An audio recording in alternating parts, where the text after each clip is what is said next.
Hey, good morning, everyone. Just wanted to go over some more comparison of different functions today. So we're comparing graphs and tables. So we're going to read each statement about the provided function and decide if we agree or disagree about the statement and explain your thinking. And then we'll provide an example of why we agree or disagree. So if we're looking at the graph here, we have f of x and g of x. And if we look at our table, we have h of x and k of x. Our first statement right here.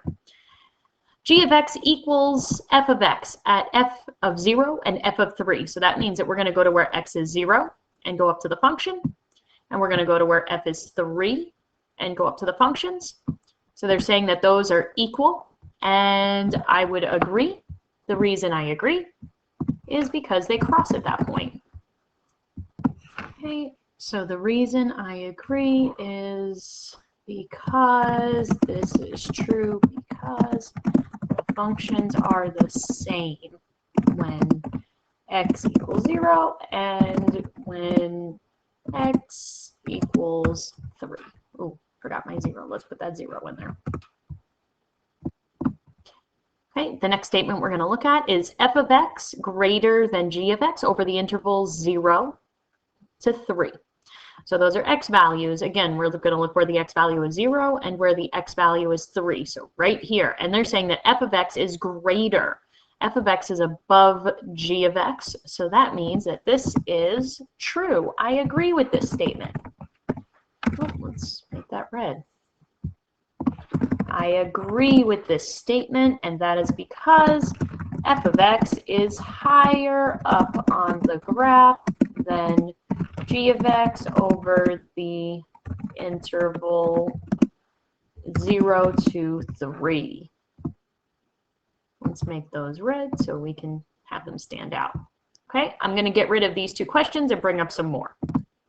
Okay, the next statements, we are looking at the values of h of x will always exceed the values of k of x. So that's going to be really important there. Always exceed. I'm going to bold it and underline it.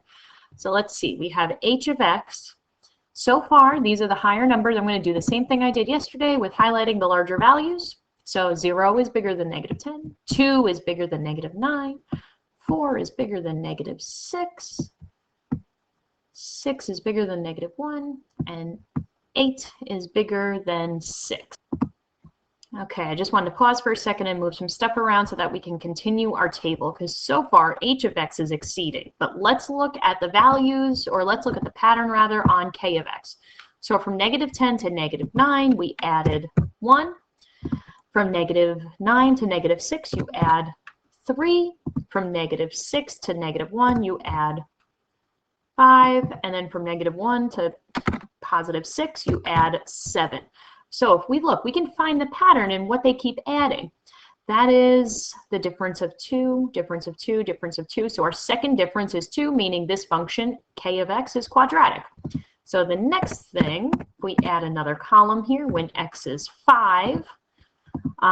We are going to now add 9 if we continue the pattern. So 6 plus 9 gives you 15, and if we look at the pattern of h of x, we add 2, add 2, add 2, add 2, add 2, so this one's going to be 10. 10 is no longer a higher number, so I'm not going to leave that one highlighted. I'm going to switch over to k of x now. Those values are going to begin to exceed. So this might be true, this statement might be true for the table that they gave us. However, I disagree with the statement because if you, well, let's make that red so we can, so it stands out. If you continue the pattern on k of x, you will find when x equals 5, the y value is greater. Okay, and we're back with the next statement. So we're again evaluating the table, k of x and h of x. They say the values of k of x will begin to exceed the values of h of x within the interval 4 to 5. So remember, these are x values. 4 to 5 over the interval, those are x values. And if we look at our table, that is exactly where it begins to exceed. So I agree here.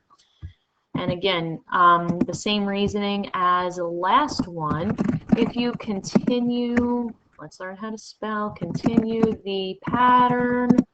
On k of x, you will find the y values will be larger than the y values of h of x.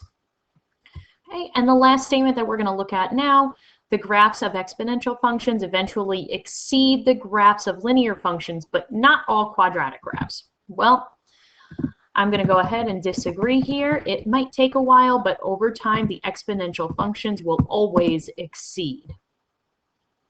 Exponential functions will always